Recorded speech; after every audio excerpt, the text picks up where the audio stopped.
Hello, my name is Gabriel with ProX cases. A lot of people asking us if they want to put a 1U rack mount microphone receiver or whatever they want to put underneath their controller, how they could do that. So as you may know, most of the controllers like SX, SZ, DDJ1000 or M6 8000, the cases, it comes with the 1U bracket ready to install by you inside the case. So I'm going to show you how you could install it, and it's going to take just a few minutes.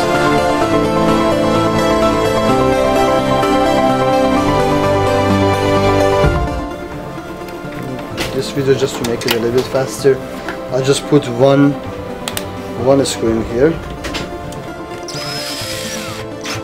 Okay, after you put this one, you're going to put the other side as well.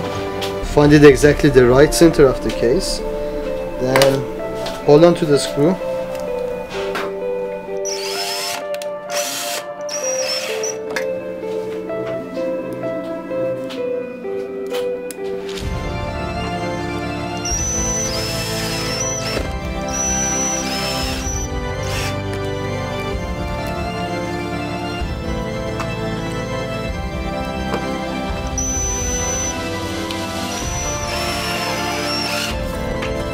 That's it.